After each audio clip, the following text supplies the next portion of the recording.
Minha nora foi promovida no trabalho e ela levou toda a família para comemorar em um restaurante chique da cidade, mas não me convidou.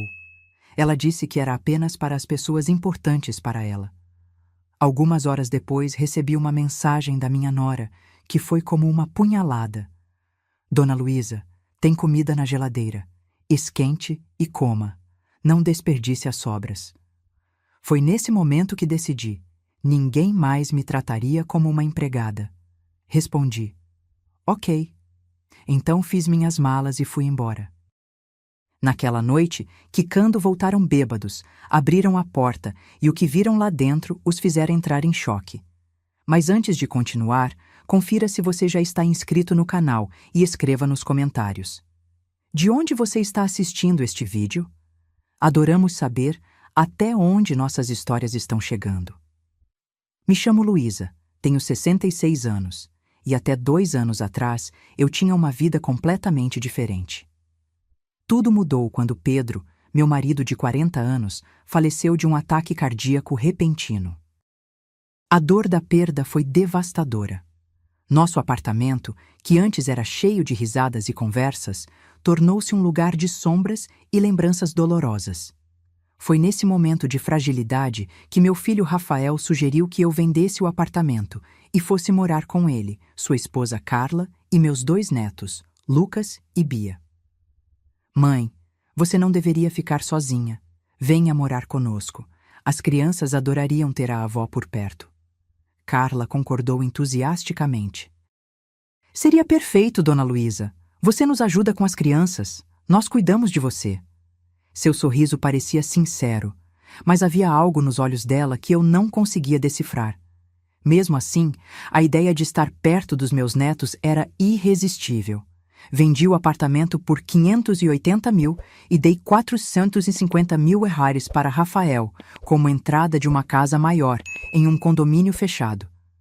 O que eu não fiz, e esse foi meu maior erro, foi colocar meu nome na escritura da casa. Os primeiros meses foram aceitáveis. Acordava cedo, preparava café da manhã para todos, arrumava as crianças para uma escola, cuidava da casa enquanto eles trabalhavam. Mas aos poucos, notei mudanças. Rafael começou a sair sem se despedir. Carla inspecionava meu trabalho doméstico como se eu fosse uma funcionária sob avaliação. Dona Luísa, os banheiros ainda estão com manchas. Dona Luísa, você usou muito detergente na louça. Dona Luísa, as roupas do Lucas não estão bem passadas.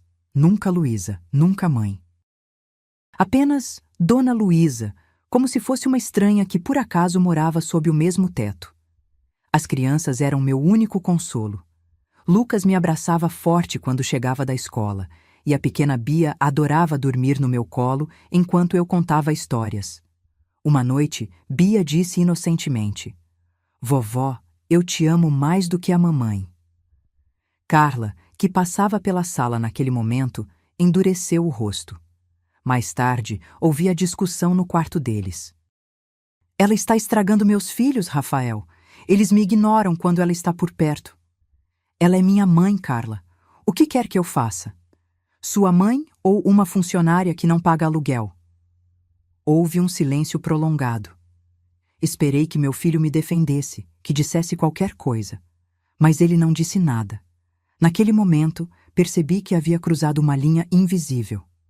Eu não era mais a mãe amada, era um fardo que eles carregavam. Os meses passaram e as humilhações se tornaram mais frequentes, embora mais sutis. Carla organizava jantares em família e esquecia de me avisar até o último momento. Quando as amigas dela vinham, eu era apresentada como a mãe do Rafael que nos ajuda com as tarefas domésticas. Nunca como parte da família. Nas fotos de família, eu era sempre quem tirava a foto, nunca quem aparecia nela. Eu estava desaparecendo aos poucos, tornando-me invisível na minha própria família. Comecei a questionar se minha existência tinha algum valor além de lavar, cozinhar e cuidar dos netos. Meus sentimentos, minhas opiniões e até mesmo minha presença pareciam não importar. Mas a gota d'água veio naquela quinta-feira. A promoção de Carla. Ela desceu as escadas radiante, vestindo um terno azul marinho impecável. Consegui! anunciou triunfante. Fui promovida a gerente de operações. Rafael a abraçou com entusiasmo. Isso merece uma comemoração! Vamos jantar no Portofino! Aquele restaurante italiano caríssimo, na parte nobre da cidade. Que horas devo me arrumar? Perguntei, tentando soar casual. Houve um silêncio constrangedor. Carla e Rafael trocaram olhares. Ah, Dona Luísa, disse Carla com um sorriso que não alcançava seus olhos. É um jantar apenas para a família próxima. Você sabe, eu, Rafael, as crianças, minha mãe que vem da capital. Além disso, alguém precisa ficar e cuidar da casa, não é? Família próxima. Essas palavras perfuraram meu coração como cacos de vidro.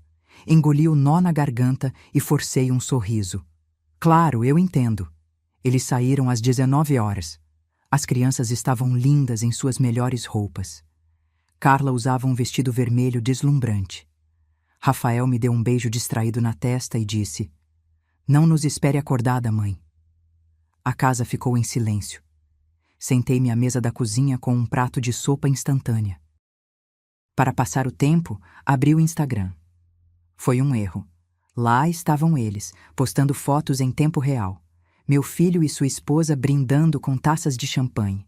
Meus netos comendo massas caras. A mãe de Carla, seu padrasto, até a madrinha dela estava lá. Todos sorrindo, celebrando. Todos, menos eu. Comemorando a promoção da minha rainha. Família é tudo, dizia a legenda da foto postada por Rafael. Família é tudo. A ironia era cruel demais. Foi então que meu celular vibrou com uma mensagem de Carla.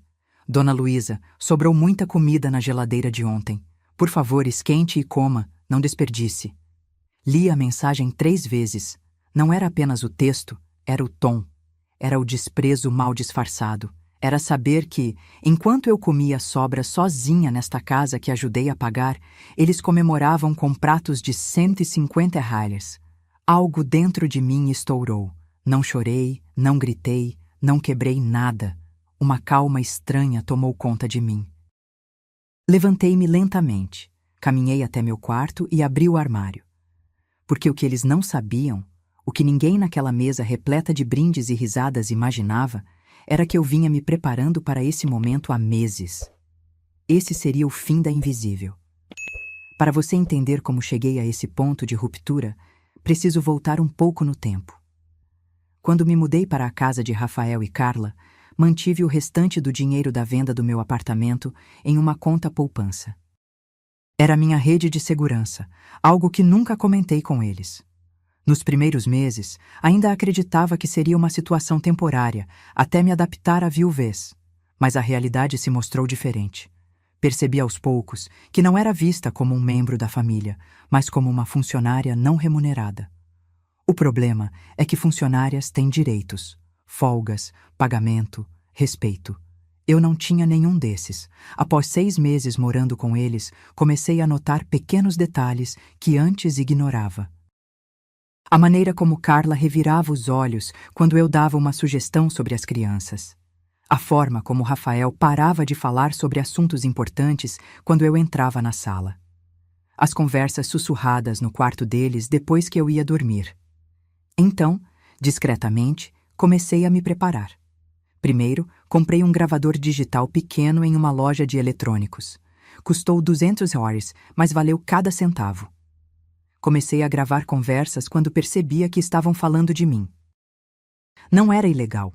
Eu estava presente nos ambientes, apenas não participava das conversas. É como ter uma empregada de graça, ouvi Carla dizer ao telefone para sua irmã.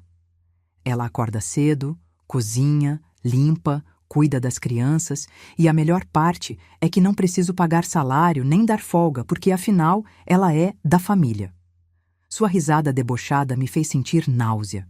Rafael, às vezes, se sente culpado, mas sempre lembro a ele que ela está melhor aqui do que sozinha em um asilo. Gravei tudo. E continuei gravando. Quando sua mãe começar a ter problemas de saúde, vamos ter que pensar em outras opções, disse Carla a Rafael numa noite. Não tenho estrutura para cuidar de uma idosa doente. Ela é minha mãe, Carla. Eu sei, amor. Mas ela vendeu a casa, recebeu uma boa grana. Talvez um asilo de qualidade seja o melhor para todos. Também comecei a guardar comprovantes. Cada centavo que eu gastava na casa, dos móveis que Carla insistiu em trocar, porque os antigos não combinavam com a decoração, até as contas mensais que eu ajudava a pagar sem que me pedissem. Mantinha tudo em um caderno escondido dentro da minha caixa de costura. O mais importante, porém, foi quando, 7 meses atrás, visitei discretamente o cartório. Queria entender exatamente como estava a situação da casa. Foi quando descobri: a escritura nunca havia sido transferida para o nome de Rafael. Por algum descuido burocrático, ou talvez porque meu filho estava ocupado demais, a casa continuava legalmente no meu nome. Lembro-me de ter ficado parada, olhando para aquele documento, sentindo uma mistura de alívio e tristeza. Pedi uma cópia autenticada e a escondi dentro de um livro antigo que ninguém jamais abriria. Uma coletânea de poemas que Pedro me deu em nosso primeiro aniversário de casamento. Enquanto isso, mantinha a fachada. Continuava acordando às 5h30 para preparar o café da manhã de todos. Cuidava da casa impecavelmente. Ajudava os netos com a lição de casa. Sorria quando Carla me criticava. Fingia não ouvir os comentários maldosos. Eu era a sogra perfeita, a avó dedicada, a mãe abnegada. Mas por dentro, algo estava mudando. Cada humilhação, cada exclusão, cada Dona Luísa dito com aquele tom condescendente alimentava um fogo lento que crescia dia após dia. Foi então que, após mais uma noite ouvindo Carla reclamar de mim para as amigas durante um jantar em casa, jantar que eu preparei, servi e depois limpei, decidi procurar ajuda. Liguei para minha sobrinha Teresa, filha da minha irmã mais nova.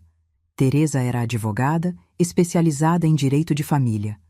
Combinamos um café longe dali. Tia Luísa, isso é abuso psicológico, disse ela depois que contei tudo. E você tem um caso muito forte. A casa está no seu nome. Você tem provas de investimento contínuo. Tem gravações. Poderíamos entrar com uma ação imediata. Não quero prejudicar meu filho, respondi. Seu filho está permitindo que você seja maltratada. Ele precisa de uma lição. Teresa estava certa. Rafael, o menino que eu criei com tanto amor, que eu protegi de todos os males do mundo, havia se tornado cúmplice do meu sofrimento. Seu silêncio machucava mais do que as palavras cruéis de Carla. Continuei reunindo provas. Quando ninguém estava em casa, fotografava as contas pagas, os recibos das compras, os extratos bancários que mostravam minhas transferências mensais para a conta conjunta deles. Documentei cada centavo investido naquela casa onde eu era tratada como intrusa. E então veio a noite da promoção de Carla. A noite em que não fui convidada para a celebração. A noite da mensagem sobre as sobras na geladeira. A noite em que decidi que já bastava. Depois de ler aquela mensagem insultante, algo se transformou dentro de mim. Uma calma gelada substituiu a dor constante que carregava. Peguei meu celular e disquei o número de Teresa. Tia? Aconteceu alguma coisa? Sua voz soou preocupada. Já passava das 21 horas. Sim, finalmente aconteceu. Estou pronta. Pronta para quê? Para recuperar minha dignidade. Teresa entendeu imediatamente. Vou preparar tudo. Você tem um lugar para ficar? Tenho, respondi, pensando na minha amiga Cláudia, que insistia há meses para eu passar uns dias com ela. Depois disso, disquei outro número. Meu antigo vizinho, Roberto, era tabelião há 30 anos e tinha cuidado de toda a documentação quando vendi meu apartamento. Dona Luísa, que surpresa! Tudo bem? Roberto, preciso de sua ajuda profissional, urgente. Claro, diga. Aquela casa que comprei para meu filho... Lembra-se que ficou no meu nome? Preciso de sua orientação sobre como proceder agora. Roberto entendeu imediatamente a gravidade da situação. Marcamos uma reunião para o dia seguinte em seu escritório. Por fim, liguei para Cláudia. Minha amiga de infância atendeu no primeiro toque. Luísa, que milagre você ligar a essa hora. Cláudia, minha voz falhou pela primeira vez naquela noite. Posso ficar na sua casa por uns dias? Houve uma pausa. Aconteceu alguma coisa? Tudo. E nada ao mesmo tempo. Só não aguento mais ser um fantasma dentro da minha própria casa. Venha imediatamente, disse Cláudia sem hesitar. Minha casa é sua casa. Sempre foi. Desliguei o telefone e olhei ao redor do pequeno quarto que ocupava nos últimos 2 anos. As paredes bege que nunca pude decorar porque Carla dizia que estragaria o conceito da casa. A cama de solteiro estreita, quando eu sempre dormi em uma de casal com Pedro. O único porta-retrato com nossa foto de casamento, escondido na mesinha de cabeceira para não poluir visualmente o ambiente. Era hora de embalar apenas o essencial. Apenas o que era realmente meu. Só mais algumas horas e eu estaria livre. Eles voltariam do jantar de celebração para encontrar uma casa sem fantasma. O fantasma havia decidido assombrá-los de outra forma. Peguei minha mala e comecei a arrumar minhas coisas com uma precisão calculada. Cada peça de roupa dobrada, cada objeto pessoal guardado com cuidado. Não havia pressa. Tinha tempo de sobra enquanto eles brindavam com champanhe no Portofino. O Instagram mostrou uma nova foto deles.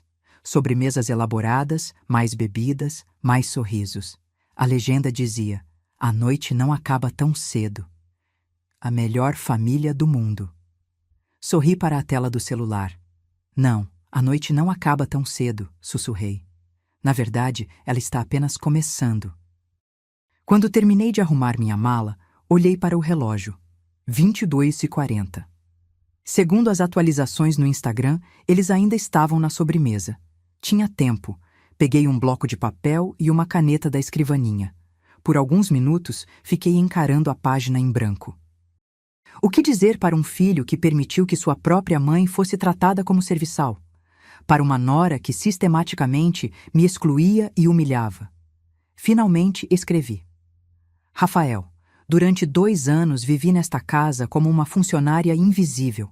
Cozinhei, limpei, cuidei dos seus filhos, ajudei a pagar as contas e engoli humilhações em silêncio.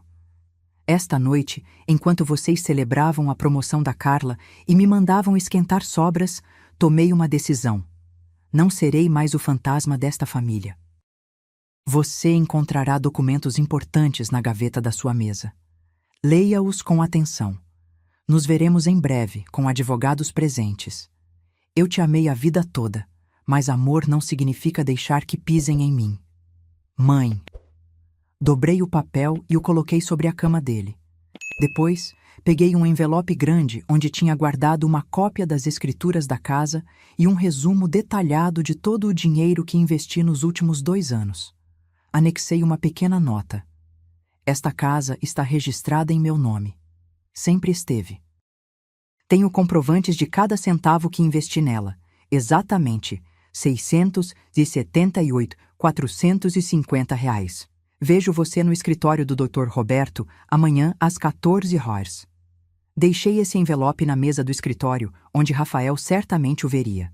Fiz uma última verificação mental. Tinha meus documentos pessoais, minhas roupas essenciais, remédios, objetos de valor sentimental, meu celular e carregador. O restante, móveis, eletrodomésticos que comprei para a casa, deixaria para trás. Não por generosidade, mas porque agora faziam parte das evidências. Chamei um táxi e esperei na esquina do condomínio. Quando o carro chegou, o motorista me ajudou com a mala. Viagem longa, senhora? Perguntou educadamente enquanto dirigia.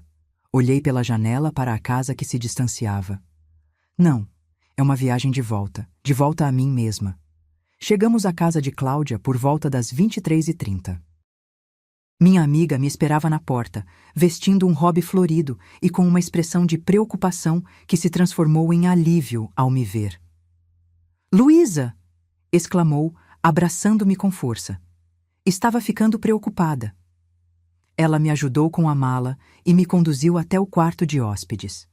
Era um cômodo simples, mas aconchegante, com uma cama de casal confortável e cortinas amarelas que davam ao ambiente uma sensação de calor. Preparei um chá de camomila, disse Cláudia, e coloquei toalhas limpas no banheiro. Amanhã conversamos melhor, mas se quiser desabafar agora... Amanhã, respondi, sentindo o cansaço de 2 anos me atingir de uma vez. Agora só preciso dormir uma noite sem me sentir um estorvo. Tomei um banho demorado, sentindo a água quente lavar não apenas o corpo, mas também parte do peso que carregava.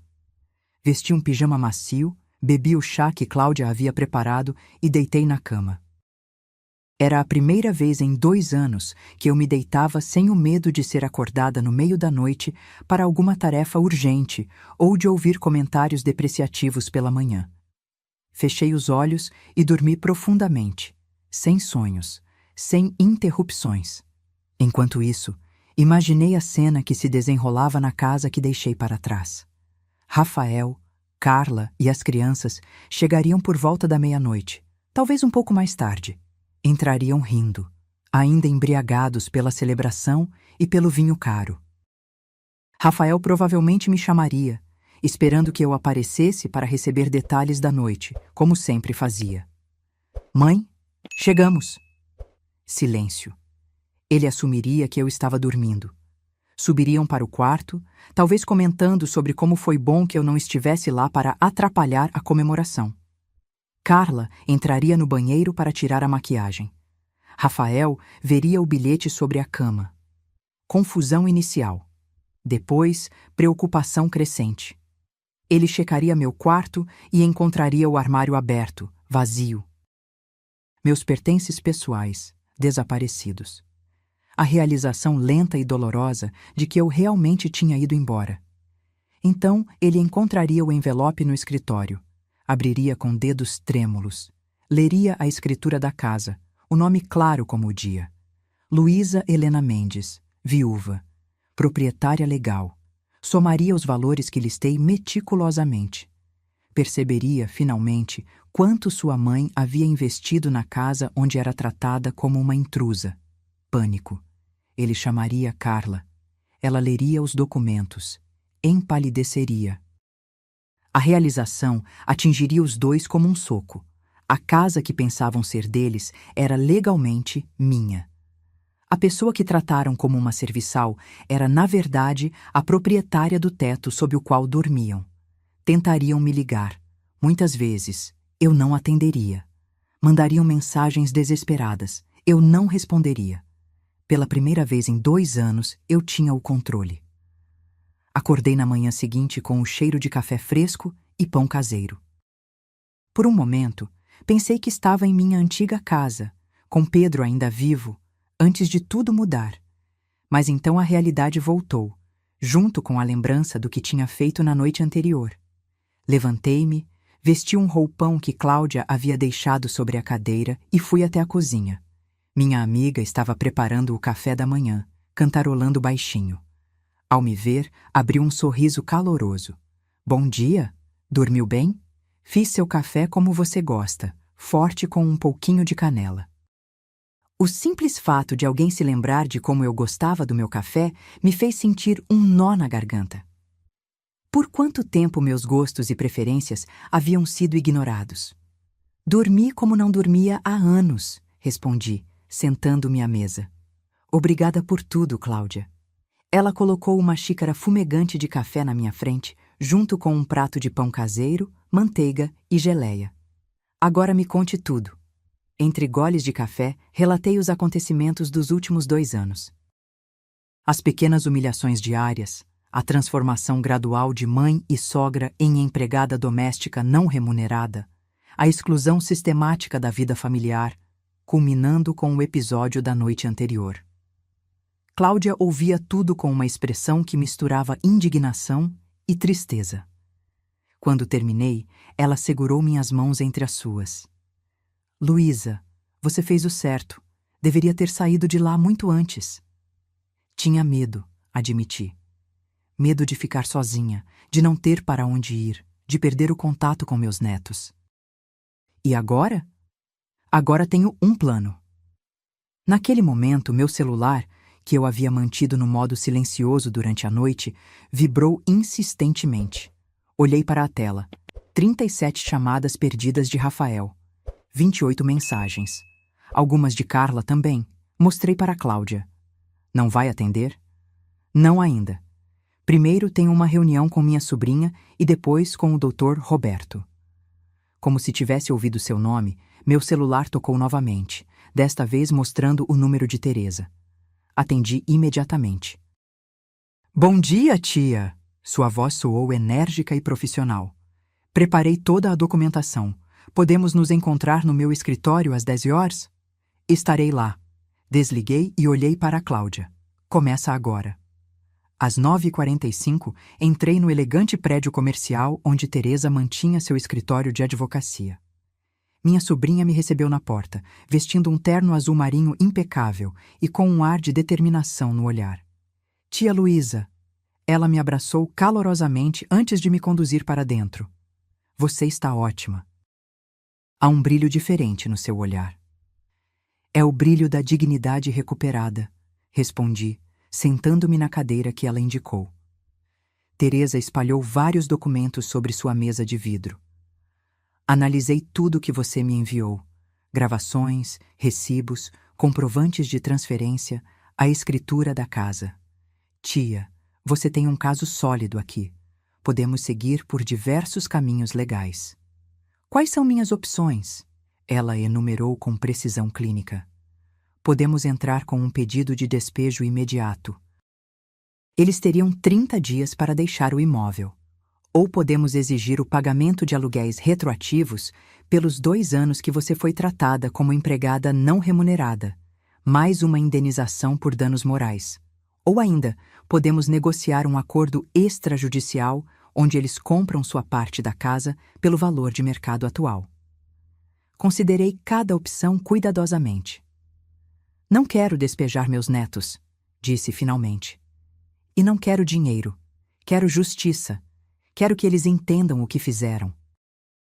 Quero que sintam o que eu senti. Teresa sorriu. Nesse caso, tenho uma proposta diferente. Ela explicou seu plano em detalhes. Era perfeito. Justo, mas não vingativo. Uma lição que eles jamais esqueceriam. Vamos seguir com isso, decidi. E quero uma reunião formal, no escritório do Dr. Roberto, amanhã às 14 horas. Enviarei uma notificação oficial imediatamente. Deixei o escritório de Teresa sentindo-me leve. Pela primeira vez em muito tempo, não estava apenas reagindo à vida, estava tomando as rédeas dela. Meu celular vibrou novamente. Rafael, pela 40ª vez. Decidi que era hora de responder, mas não como ele esperava. Enviei uma única mensagem. Nos vemos amanhã, às 14h, no escritório do Dr. Roberto Menezes, Rua das Acácias, 278, Centro. Esteja lá. Desliguei o celular e respirei fundo. A batalha real começaria amanhã. E desta vez, eu estaria armada não apenas com documentos legais, mas com algo muito mais poderoso: minha recém-recuperada autoestima. O escritório do Dr. Roberto exalava um ar de solenidade, com suas paredes revestidas de madeira escura e estantes altas repletas de livros jurídicos. Cheguei 30 minutos antes do horário marcado, acompanhada por Teresa. Roberto, meu antigo vizinho e agora aliado nesta batalha, nos recebeu com a formalidade de um tabelião experiente, mas com o calor de um amigo de longa data. Dona Luísa, ele segurou minhas mãos entre as suas. Preparei tudo conforme solicitado. Os documentos estão prontos. Ele nos conduziu até sua sala principal, onde uma mesa oval de mogno dominava o ambiente. 3 pastas organizadas com etiquetas estavam dispostas metodicamente. Esta contém a escritura original e o registro de propriedade, explicou, apontando para a primeira pasta. Esta outra tem todos os comprovantes de pagamento, investimentos e transferências que você fez nos últimos 2 anos. E esta? Ele tocou a terceira pasta com um gesto quase reverente. Contém as opções legais que discutimos ontem. Teresa revisou cada documento com o olhar atento de uma advogada meticulosa. Está tudo em ordem, confirmou finalmente. Sentei-me na cadeira indicada por Roberto, de frente para a porta.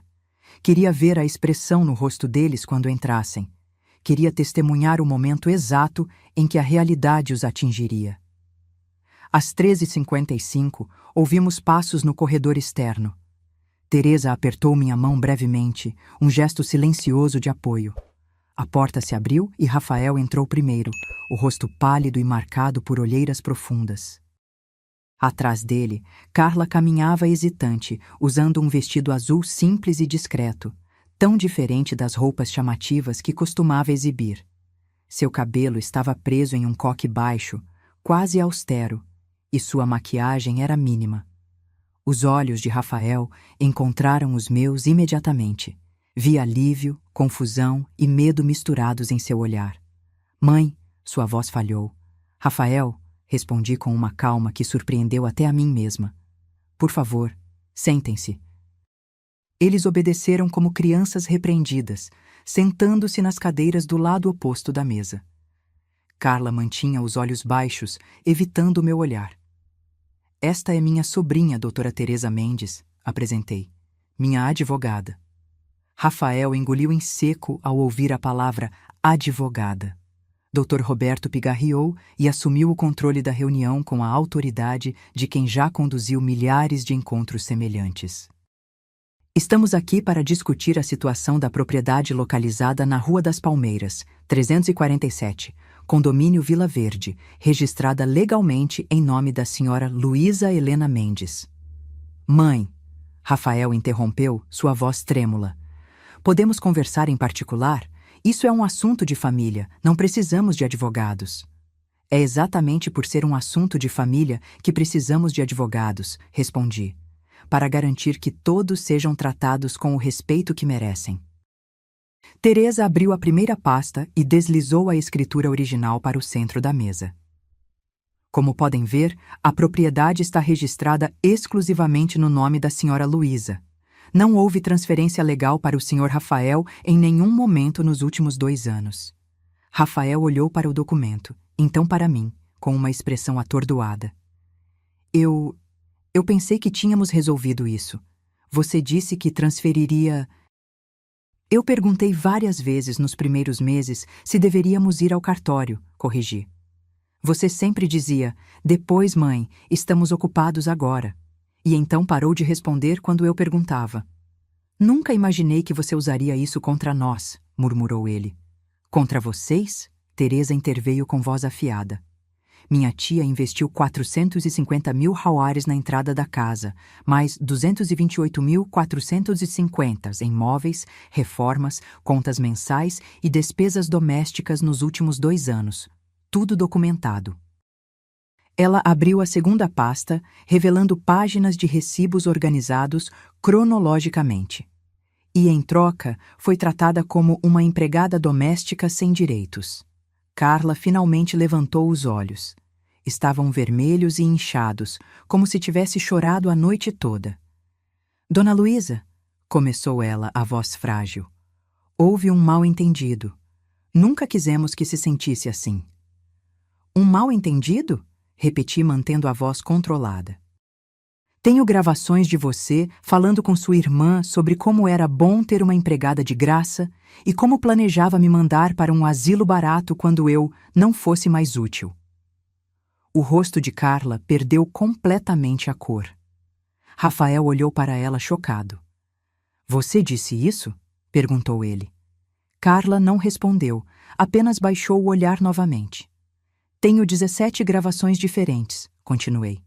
Conversas onde você, Carla, fala sobre mim com desprezo, onde você e Rafael discutem sobre se livrar de mim.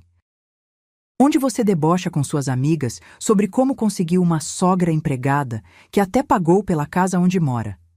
Rafael parecia devastado. Mãe, eu nunca... Você nunca disse nada? Completei. Exatamente. Você nunca me defendeu, nunca interveio. Permitiu que sua esposa me tratasse como um fardo, como uma intrusa, na casa que eu ajudei a comprar. Lágrimas começaram a escorrer pelo rosto de meu filho. Senti meu coração apertar, mas me mantive firme. Dr. Roberto pigarreou novamente. Precisamos discutir as opções legais. Teresa assentiu e abriu a terceira pasta. Dona Luísa tem 3 opções. Primeiro, pode solicitar o despejo imediato, dando a vocês 30 dias para desocuparem o imóvel. Segundo, pode exigir o pagamento integral de 678.450 reais, que é o total investido na propriedade, mais indenização por danos morais que estimamos em torno de 200.000 reais. Terceiro, não temos esse dinheiro, interrompeu Rafael desesperado. Nem de perto. Mãe, por favor, vamos conversar sobre isso. Estamos conversando agora, respondi calmamente. E há uma terceira opção que Teresa ia mencionar. Minha sobrinha continuou. A terceira opção é um acordo de coabitação modificado. O que isso significa? Perguntou Carla, falando pela primeira vez desde sua tentativa fracassada de defesa. Significa, expliquei, que a casa será legalmente dividida.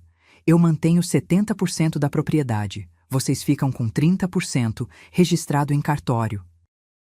Mas não voltarei a morar lá. Uma expressão de confusão passou pelo rosto dos dois. Então, começou Rafael, eu alugarei minha parte da casa para uma família que eu mesma escolherei.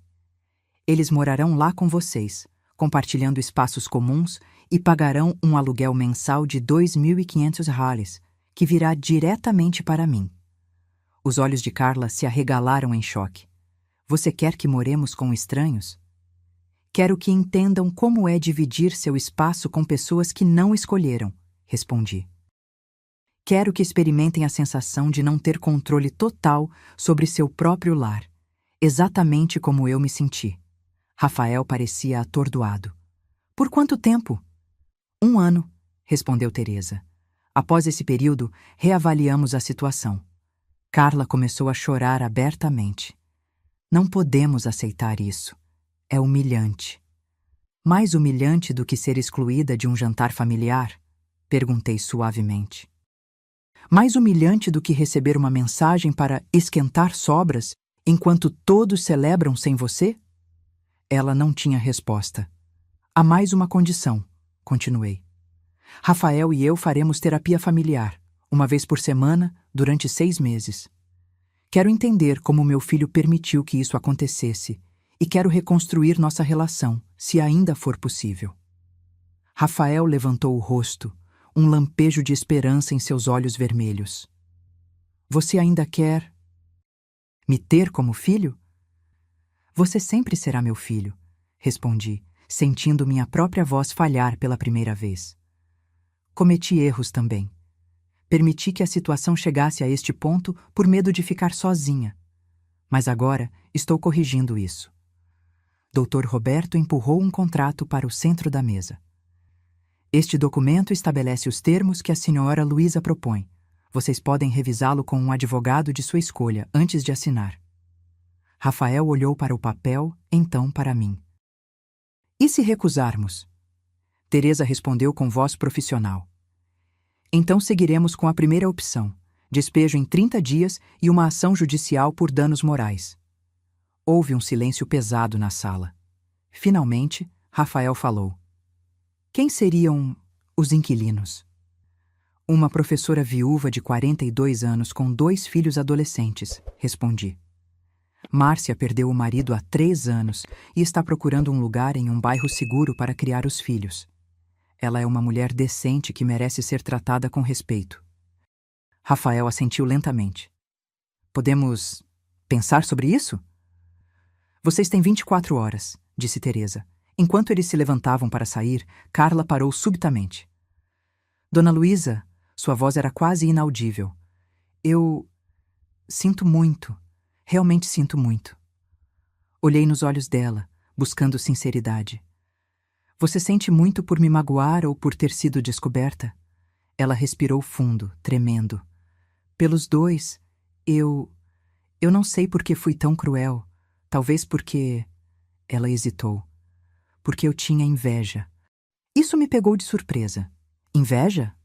Da sua relação com as crianças, do jeito que eles correm para você quando estão tristes, de como você sabe exatamente o que fazer quando estão doentes, de como a casa funcionava melhor com você. Ela enxugou uma lágrima.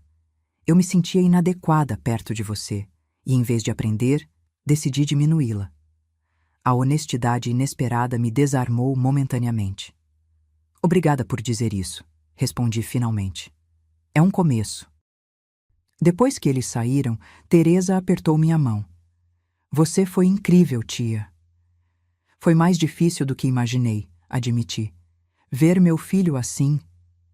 Ele precisa desta lição, disse Dr. Roberto gentilmente. Todos nós precisamos aprender que nossas ações têm consequências. Saí do escritório sentindo uma mistura complexa de emoções. Havia dor, sim, mas também uma sensação crescente de libertação. De alguma forma, ao confrontá-los, eu havia começado a me libertar das correntes invisíveis que me prendiam. No dia seguinte, recebi uma mensagem de Rafael. Aceitamos os termos.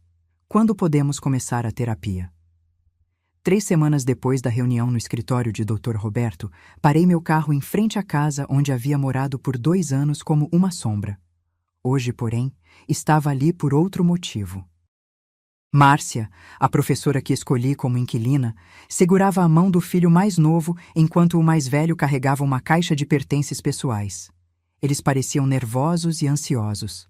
Não se preocupe, disse a ela enquanto caminhávamos até a porta. Já conversei com Rafael e Carla. Eles estão esperando vocês. A porta se abriu antes mesmo que tocássemos a campainha. Rafael estava lá, com um sorriso forçado, mas educado. Atrás dele, Carla segurava as mãos de Lucas e Bia, que olhavam com curiosidade para os recém-chegados.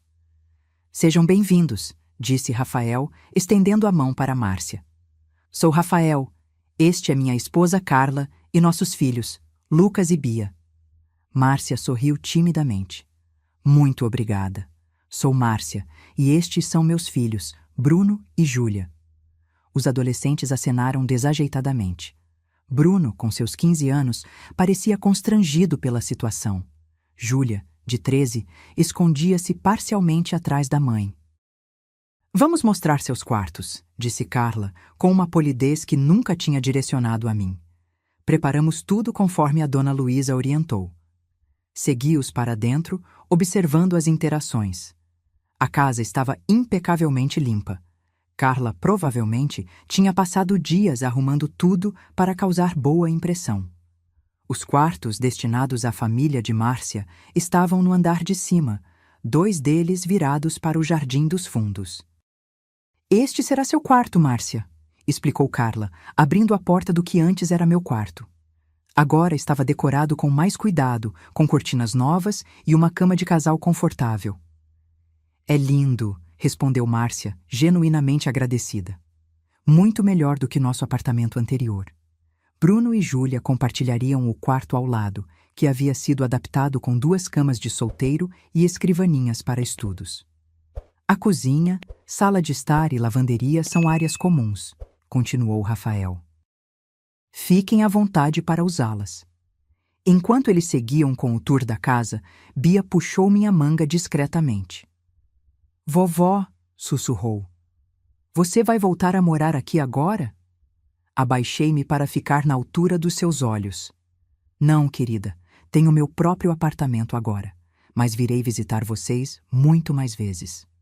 Promete? Seus olhinhos brilhavam com esperança. Prometo, respondi, abraçando-a forte. Lucas se aproximou, abraçando-me por trás. Senti sua falta, vovó. Aquele abraço valia mais que qualquer vitória legal. Depois de ajudar Márcia e seus filhos a se instalarem, Rafael pediu para falar comigo a sós. Fomos até o pequeno jardim dos fundos, o mesmo lugar onde eu costumava estender roupas e cultivar algumas ervas. Como você está, mãe? Perguntou ele, parecendo genuinamente preocupado. Bem melhor, respondi honestamente. Tenho dormido mais, me alimentado melhor. Comecei aulas de pintura no centro comunitário. Ele assentiu, um sorriso triste nos lábios. Que bom. Nós sentimos muito sua falta. Vocês sentem falta da cozinheira, da faxineira ou da babá? A pergunta saiu mais ácida do que eu pretendia. Rafael fez uma careta de dor. Mereço isso. E muito mais. Ele respirou fundo. Ouvi as gravações que você deixou, mãe. todas elas. E estou enojado comigo mesmo, com a pessoa que me tornei, com o que permiti que acontecesse sob meu teto. Sua voz embargou. Como pude deixar que tratassem minha própria mãe assim? Era a primeira vez que o via assumir verdadeira responsabilidade, sem desculpas ou justificativas. Nossa primeira sessão de terapia é amanhã, lembrei. Podemos começar a responder essas perguntas lá. Ele assentiu. Carla também está em terapia individual, por vontade própria. Isso é bom, respondi, genuinamente surpresa. Ela está diferente desde que você saiu, mais quieta, mais reflexiva. Ela percebeu o quanto foi cruel, não apenas com você, mas com muitas pessoas ao longo da vida. Ele olhou para a casa. E esta situação, com Márcia e as crianças, está sendo uma lição e tanto. Como assim? Nos primeiros dias, Carla estava tensa o tempo todo, reclamando de tudo em voz baixa. Mas Márcia é gentil. Ela ajuda com a limpeza sem que peçamos, cozinha para todos aos domingos, trata nossas crianças com carinho. Ele balançou a cabeça, incrédulo. É impossível não gostar dela. E seus filhos são educados, estudiosos. Bia já está apaixonada pela Júlia, a segue para todo lado. Sorri internamente. Era exatamente o que eu havia esperado ao escolher Márcia. Ontem, continuou Rafael, encontrei Carla chorando na cozinha. Quando perguntei o que havia acontecido, ela disse: Márcia me agradeceu por compartilhar nossa casa. Disse que mudou a vida dela e dos filhos. Ninguém nunca me agradeceu com tanta sinceridade. E sua mãe? Ela nunca nos agradeceu, porque nunca demos motivo. Nunca a tratamos como Márcia merecia ser tratada. Senti um nó na garganta. Talvez houvesse esperança, e afinal. Nos meses que se seguiram, uma nova rotina se estabeleceu. A terapia com Rafael começou difícil. Havia muito ressentimento e mágoa acumulados. Mas aos poucos fomos reconstruindo nossa relação. Ele contou como a influência de Carla havia sido gradual, como pequenas concessões se transformaram em grandes traições. Eu amava vocês dois, expliquei em uma das sessões. Você, meu filho, e Carla, que escolhi amar como filha. Tudo o que queria era ser parte da família. Mas nós não demos espaço para isso, respondeu Rafael, finalmente compreendendo. Tratamos você como uma funcionária, não como parte essencial da nossa família. À medida que as semanas se transformavam em meses, notei mudanças significativas. Visitava a casa regularmente para ver meus netos, e cada visita revelava uma nova dinâmica. Márcia e seus filhos haviam se integrado surpreendentemente bem. Bruno ajudava Lucas com matemática. Júlia e Bia tornaram-se inseparáveis. Carla, antes tão territorial sobre sua cozinha, agora trocava receitas com Márcia. E o mais surpreendente, Rafael tinha se tornado mais presente como pai e marido. Sem depender de mim para todas as tarefas domésticas, ele assumiu responsabilidades que antes ignorava. Percebi que, de certa forma, eu havia contribuído para essa dinâmica disfuncional, assumindo funções que deveriam ser compartilhadas pelo casal. 6 meses após a mudança de Márcia, recebi uma ligação inesperada de Carla. Dona Luísa? Sua voz soava hesitante. Gostaria de tomar um café comigo amanhã? Só nós duas. Aceitei, intrigada. Encontramo-nos em uma cafeteria neutra, longe da casa e das memórias que compartilhávamos. Carla parecia diferente. O olhar arrogante havia desaparecido, substituído por algo mais sereno, mais humilde. Queria agradecer, ela começou, surpreendendo-me. Pelo quê, exatamente? Por não ter nos destruído quando poderia. Ela respirou fundo. Qualquer juiz teria lhe dado a casa imediatamente. Você poderia ter nos despejado, poderia ter exigido uma fortuna em indenizações. Em vez disso, nos deu uma chance de aprender, de mudar. Observei-a cuidadosamente, buscando sinais de falsidade. Não encontrei nenhum. A lição mais difícil, continuou Carla, foi perceber quem eu havia me tornado. Uma pessoa cruel, insegura, incapaz de valorizar quem realmente importava. Seus olhos marejaram. Minha própria mãe foi empregada doméstica por anos. Ela sofreu humilhações semelhantes às que impus a você. E ainda assim, me transformei exatamente no tipo de pessoa que ela mais desprezava. Aquela confissão me pegou desprevenida. Nunca soube disso, murmurei. Nunca contei. Tinha vergonha das minhas origens. Quando consegui meu emprego, meu casamento, minha casa, decidi que nunca mais seria tratada como inferior. Ela enxugou uma lágrima, e no processo me tornei o monstro que temia. Estendeu a mão sobre a mesa, não ousando tocar a minha, mas oferecendo um gesto de paz.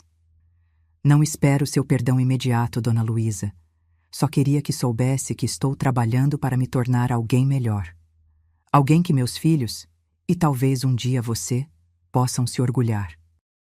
Aquelas palavras sinceras desarmaram as últimas barreiras do meu coração. O perdão é uma jornada, Carla. Estamos apenas começando. Ela assentiu, compreendendo. E, por favor, acrescentei com um pequeno sorriso, me chame apenas de Luísa. 1 ano se passou desde a noite em que parti com uma mala e a determinação de recuperar minha dignidade.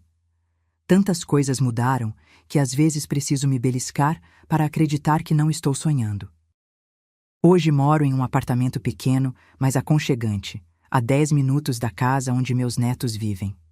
Decorei-o exatamente como quis, com as cores vibrantes que sempre amei e que Carla considerava berrantes demais. Minhas paredes estão repletas de quadros, alguns comprados, outros pintados por mim mesma nas aulas que comecei a frequentar. Tenho plantas em cada canto, livros empilhados na mesa de centro e uma poltrona confortável onde passo horas lendo ou simplesmente apreciando o silêncio que agora me pertence. O dinheiro do aluguel que Márcia paga mensalmente, somado à minha aposentadoria, me proporciona uma vida confortável e independente. Mas a maior riqueza que conquistei não pode ser medida em reais, é a liberdade de ser eu mesma novamente. A terapia com Rafael transformou nossa relação. Nas primeiras sessões, mal conseguíamos nos olhar nos olhos. Havia tanta mágoa acumulada, tantas palavras não ditas.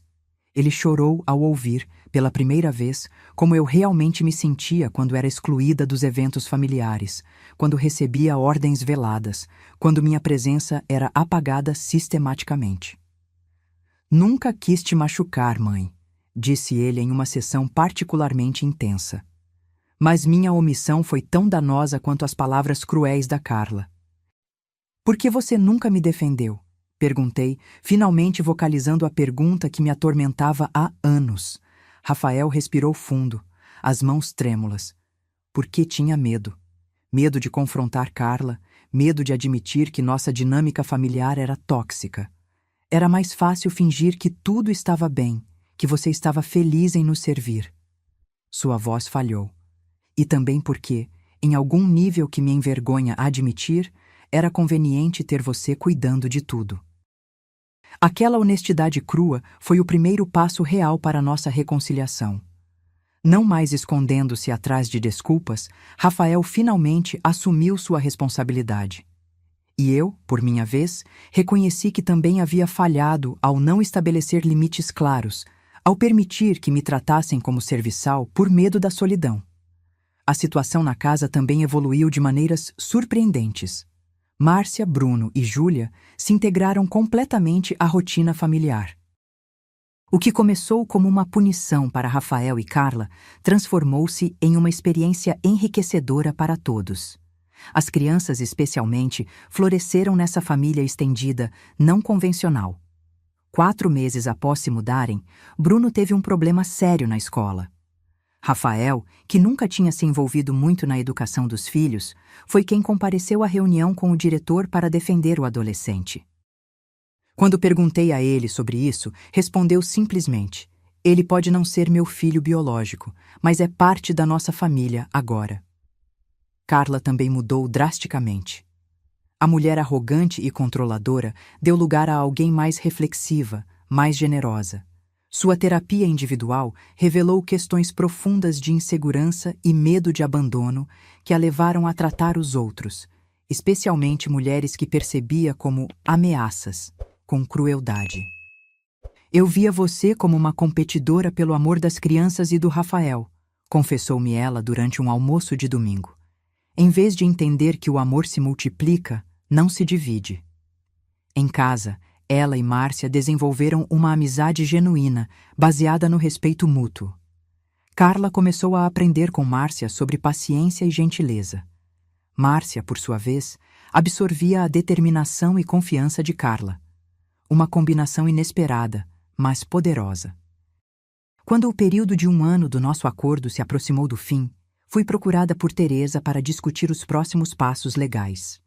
Teoricamente, poderia exigir que Márcia e seus filhos saíssem, retomando o arranjo original onde Rafael e Carla teriam a casa só para eles. Ou poderia vender minha parte da propriedade, encerrando definitivamente meu vínculo material com aquele lugar. No entanto, algo inesperado aconteceu. Rafael, Carla e Márcia me procuraram juntos com uma proposta diferente. Gostaríamos que mantivéssemos o arranjo atual, explicou Rafael. Não como uma punição ou lição, mas porque realmente funciona para todos nós. Márcia assentiu entusiasticamente. Meus filhos estão felizes aqui. Temos uma comunidade, um sistema de apoio mútuo. As crianças se adoram e, financeiramente, dividir as despesas tem sido benéfico para todos. Carla, que antes teria detestado a ideia de compartilhar seu espaço, agora sorria em concordância. Descobrimos que uma família pode ter muitas formas, Luísa, e esta, por mais improvável que pareça, funciona para nós. Concordei com a extensão do arranjo, mas com uma modificação. A porcentagem da propriedade seria reajustada. Manteria 50% da casa, com Rafael e Carla ficando com 35% e Márcia adquirindo 15% através de um plano de pagamento a longo prazo. Todos concordaram. E assim, uma situação que começou como uma lição tornou-se um novo modelo de família. Hoje, enquanto observo Lucas, Bia, Bruno e Júlia brincando no jardim durante nosso almoço de domingo, mal posso acreditar na transformação. Rafael está na churrasqueira, conversando animadamente com Bruno sobre futebol. Carla e Márcia estão na cozinha, preparando a sobremesa juntas, rindo de alguma piada compartilhada. E eu estou aqui. Não como a serviçal invisível, mas como a matriarca respeitada desta família não convencional. Vovó! Lucas se aproxima, sentando-se ao meu lado. Você está feliz agora? A pergunta me pega de surpresa. Aos 10 anos ele percebe mais do que imaginamos. Estou, querido, muito feliz. Você fez a coisa certa, diz ele com a sabedoria inesperada de uma criança. Mamãe me contou que você nos ensinou uma lição importante. Que lição? Pergunto curiosa sobre como explicaram a situação para ele. Que respeito não é opcional. Que família significa tratar todos com amor, não importa a idade. Ele sorri, mostrando a janelinha dos dentes da frente que caíram. E que às vezes precisamos perder algo para perceber o quanto ele é importante. Abraço-o, maravilhada com sua compreensão. Seu avô teria muito orgulho de você. Ele teria orgulho de você também, responde Lucas, surpreendendo-me novamente. Por ter sido corajosa. Enquanto o almoço é servido, observo cada rosto ao redor da mesa. Rostos que agora formam uma família expandida, reconstruída das cinzas de relações quebradas. Não é perfeito. Ainda temos dias difíceis, ainda estamos aprendendo a navegar neste novo arranjo, mas é autêntico. Carla me serve uma porção generosa da salada que preparou. Espero que goste, Luísa. Usei aquele tempero especial que você me ensinou. Tenho certeza que está delicioso, respondo, notando como ela agora genuinamente valoriza minha opinião. Rafael ergue sua taça. Um brinde à minha mãe, que nos ensinou a mais difícil e valiosa lição da nossa vida. Todos erguem suas taças, inclusive as crianças com seus sucos. Ao respeito, diz Márcia. A família, acrescenta Carla. A verdade, completa Bruno. A vovó Luísa, finaliza Bia, com seu sorriso inocente. Ergo minha própria taça, a garganta apertada com emoção. A coragem de partir quando necessário e a sabedoria de reconstruir o que vale a pena. Naquela noite, voltando para meu apartamento tranquilo, reflito sobre a jornada dos últimos 14 meses. Saí com uma mala e um coração partido, determinada a não ser mais invisível.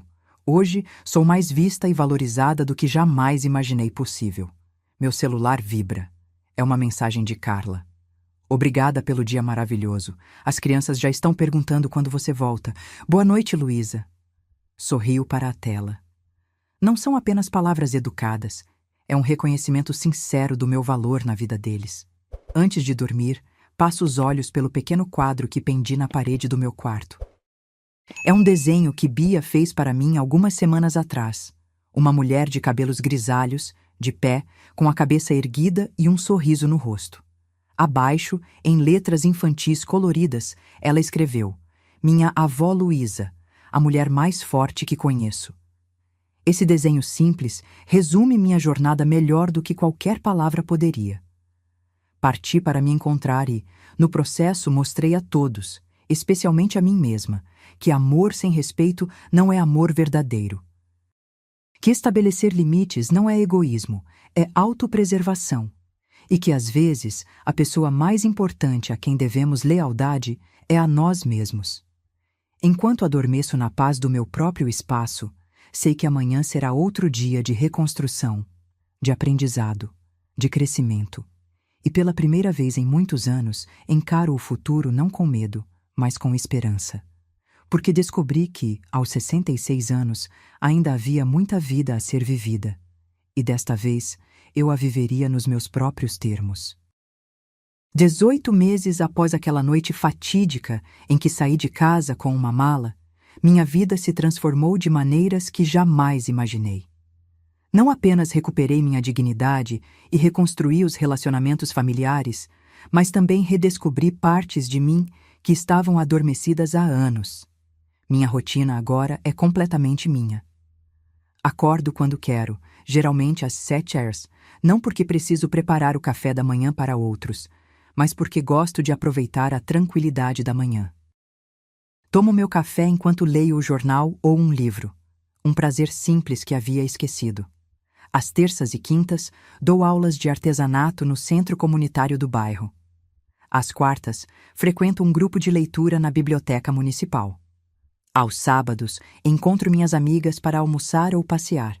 E então, aos domingos, o dia da família. Alternamos entre almoços na casa de Rafael e jantares no meu apartamento. Quando vou à casa deles, não preciso mais me preocupar em chegar cedo para ajudar na cozinha ou ficar até tarde limpando. Sou uma convidada especial, a matriarca respeitada que aparece para desfrutar da companhia, não para servir. Na semana passada, aconteceu algo que jamais teria imaginado possível há 2 anos. Carla me ligou num sábado à tarde, a voz trêmula. Luísa, preciso da sua ajuda. O que aconteceu? Perguntei, imediatamente preocupada com as crianças. É um problema profissional. Tenho uma apresentação importante na segunda-feira e meus dados não fazem sentido. Lembrei que você trabalhava com contabilidade antes de se aposentar e... Ela estava me ligando para pedir conselho profissional. Não para cuidar das crianças, não para limpar a casa, mas por valorizar minha experiência e conhecimento. Passei 2 horas com ela naquela tarde, revisando planilhas e ajustando números. Quando finalmente resolvemos o problema, ela me olhou com algo novo nos olhos, admiração genuína. Obrigada, disse ela, sem o constrangimento que costumava acompanhar qualquer expressão de gratidão. Não sei como não percebi antes o quanto você é competente. Talvez porque nunca me perguntou sobre minha vida profissional. Respondi sem rancor, apenas constatando um fato. Ela assentiu, pensativa. Havia muito sobre você que eu nunca me importei em descobrir, não é?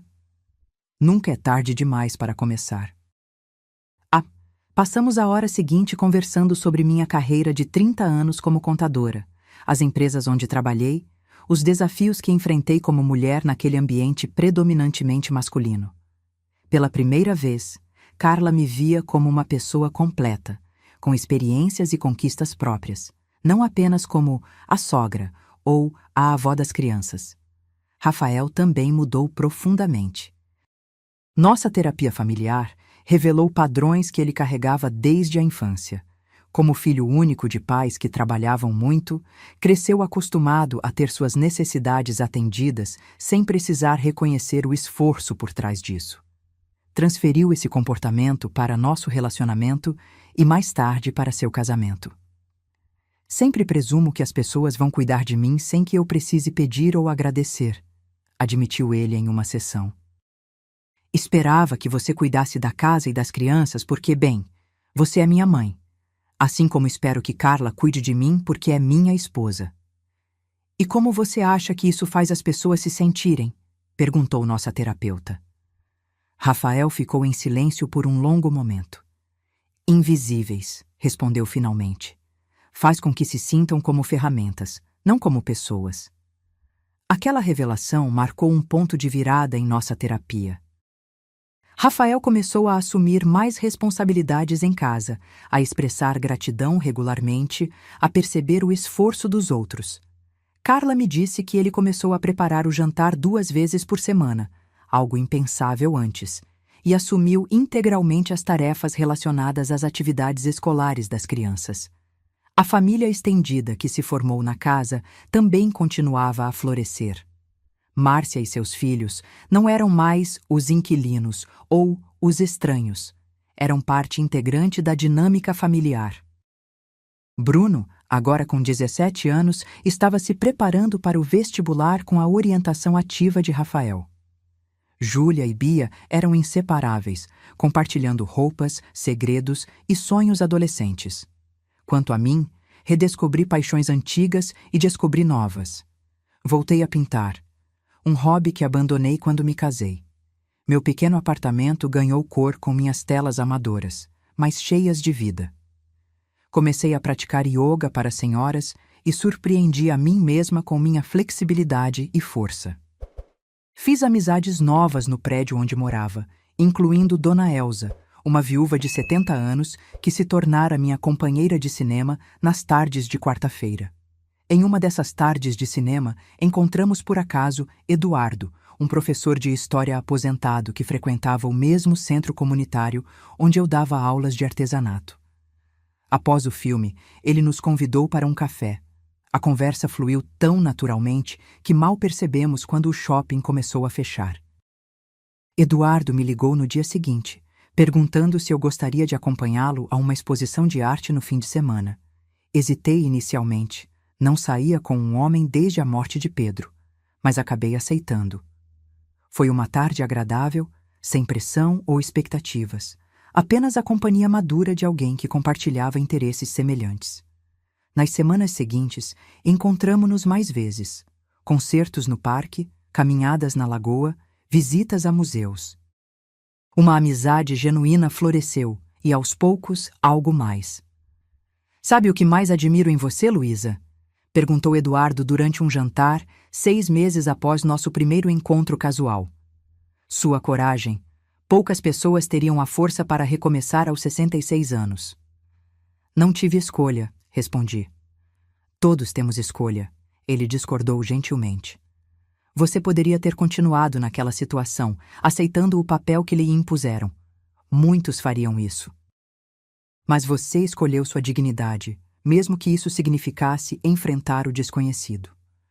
Aquelas palavras me fizeram refletir sobre toda a minha jornada. A decisão de partir naquela noite não foi impulsiva.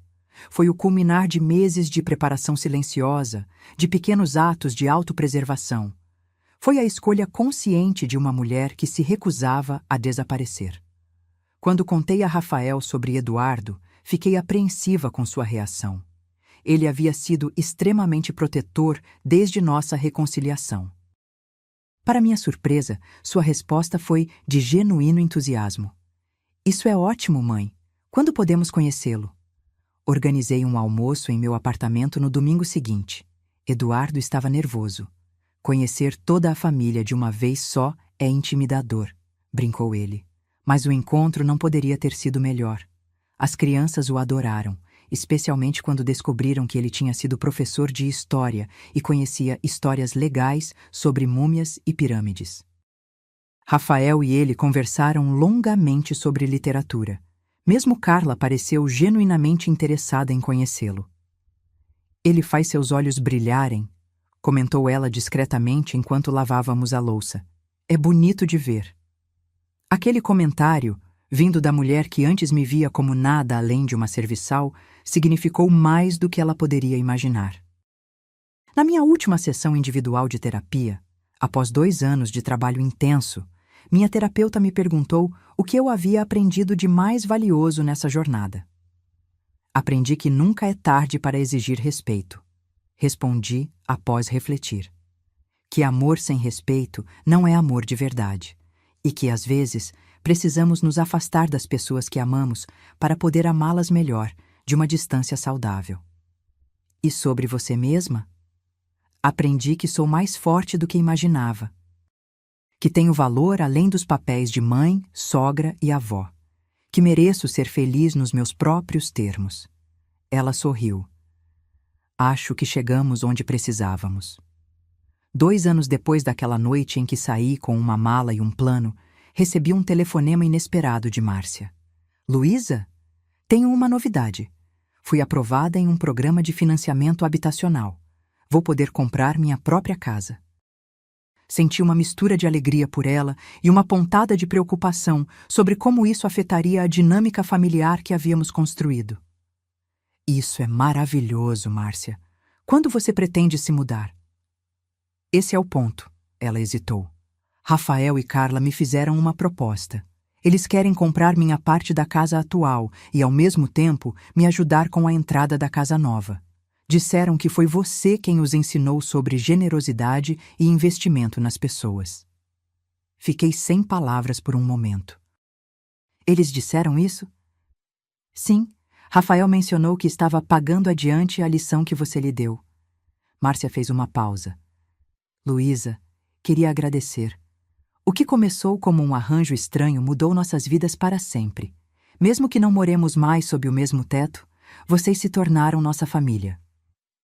Enquanto desligava, percebi que o círculo estava se fechando de uma maneira que jamais poderia ter previsto.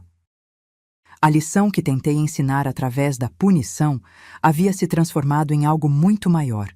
Uma lição de generosidade, de família escolhida, de segundas chances. Naquela noite, sentada na varanda do meu apartamento com Eduardo ao meu lado, compartilhei a notícia. Parece que seus filhos aprenderam a lição, comentou ele, segurando minha mão. De maneiras que eu nunca imaginei, concordei. Você mudou vidas, Luísa. Não apenas a sua, mas a de todos ao seu redor. Olhei para as estrelas, pensando em como tudo começou com uma mensagem insensível sobre sobras de comida. Como um pequeno ato de crueldade desencadeou uma revolução silenciosa que, eventualmente, nos tornou a todos pessoas melhores. Sabe o que é mais interessante? Refleti. Se pudesse voltar no tempo, não mudaria nada, nem mesmo as partes dolorosas, porque foi preciso passar por tudo isso para chegarmos onde estamos agora. Eduardo apertou minha mão gentilmente. É isso que significa transformar dor em sabedoria. Nós dois ficamos em silêncio, contemplando o céu noturno. Aos 68 anos, eu havia redescoberto não apenas minha voz e meu valor, mas também a capacidade de amar e ser amada, de forma saudável, respeitosa e completa. A invisível tinha não apenas reaparecido, ela brilhava com luz própria. Agora que você já conhece minha história, talvez se pergunte: o que levo comigo dessa jornada de autodescobrimento e reafirmação? Quais lições podem servir a outros que enfrentam situações semelhantes? A primeira e mais importante lição: respeito não é negociável em nenhuma relação, especialmente nas familiares. Durante muito tempo, confundi amor com submissão, acreditando que deveria suportar qualquer tratamento para manter os laços familiares intactos. Descobri da maneira mais difícil que amor sem respeito não é amor verdadeiro, é dependência emocional. A segunda lição: nunca é tarde para recomeçar. Aos 66 anos, muitos me diriam que era hora de aceitar as coisas como são e não criar problemas. Mas descobri que a verdadeira coragem está em reconhecer quando uma situação se tornou tóxica e ter a força para sair dela, independentemente da idade. A terceira, preparação é fundamental. Se tivesse saído impulsivamente naquela noite, sem documentos, sem provas, sem um plano, provavelmente teria voltado alguns dias depois, quando a realidade da situação me atingisse. As semanas e meses de preparação silenciosa, guardando documentos, gravando conversas, construindo uma rede de apoio, foram essenciais para meu sucesso. A quarta lição: a mudança genuína é possível, mas requer esforço de todas as partes. Rafael e Carla não teriam se transformado sem a disposição para enfrentar seus próprios demônios através da terapia.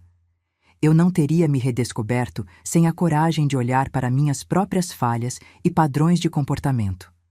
Não existe mudança sem trabalho árduo e honestidade brutal. A quinta, e talvez mais surpreendente, perdão é um presente que damos a nós mesmos. Não perdoei Rafael e Carla apenas por eles, mas principalmente por mim.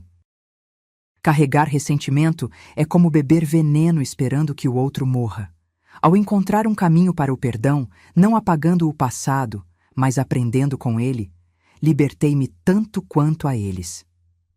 6 meses após a mudança de Márcia para sua nova casa, Rafael e Carla organizaram uma surpresa para meu aniversário de 69 anos. Reuniram toda a família estendida, incluindo Márcia e seus filhos, agora em sua própria casa, mas ainda intimamente conectados a nós, para uma celebração no jardim. Durante o jantar, Rafael pediu a atenção de todos e entregou-me uma caixa pequena, embrulhada com cuidado. Dentro havia uma chave. "O que é isso?" perguntei confusa. "Uma chave para nossa casa", explicou ele. "Não para você morar lá novamente, mas para que saiba que pode entrar quando quiser, sem precisar bater ou pedir permissão. Para que saiba que é seu lar também, sempre que desejar." O simbolismo daquele gesto me comoveu profundamente. Não era apenas uma chave física, era o reconhecimento do meu lugar permanente na família, não como serviçal, mas como membro respeitado e amado. Carla se aproximou com outra caixa, maior. "Este é o nosso presente de verdade", disse ela, sorrindo. Abri o pacote e encontrei um álbum de fotografias belamente encadernado. As primeiras páginas continham fotos antigas. Eu, jovem com Pedro, grávida de Rafael, cenas de sua infância. Mas depois vinham fotografias recentes. Eu nas aulas de pintura, com meus amigos do centro comunitário, com Eduardo em nossas excursões, com os netos no parque. No final do álbum, uma foto em particular me fez parar. Todos nós juntos, no Natal do ano anterior. Uma grande família não convencional, sorrindo para a câmera. Abaixo da foto, uma mensagem escrita à mão por Carla. Para Luísa, que nos ensinou que família não é apenas quem nasce conosco, mas quem escolhemos respeitar e amar todos os dias. Obrigada por não desistir de nós, mesmo quando merecíamos. Lucas, agora com 11 anos e cada vez mais parecido com Rafael quando criança, se aproximou. "Vovó, lembra quando você foi embora naquela noite?" "Lembro, querido." "Eu chorei muito", confessou ele. "Não entendia por que você tinha ido." Papai e mamãe também choraram. "Eu sei, foi difícil para todos nós." "Mas agora entendo", continuou ele, surpreendendo-me com sua maturidade. "Às vezes precisamos ir embora para que as pessoas entendam o quanto somos importantes, como quando escondo meu videogame de Bia para ela parar de quebrá-lo." Ri da comparação infantil, mas reconheci a sabedoria por trás dela. "É algo assim, sim." "Estou feliz que você tenha partido", disse ele, deixando-me momentaneamente sem palavras. "Porque agora você está de volta, mas de um jeito melhor. E todos nós também."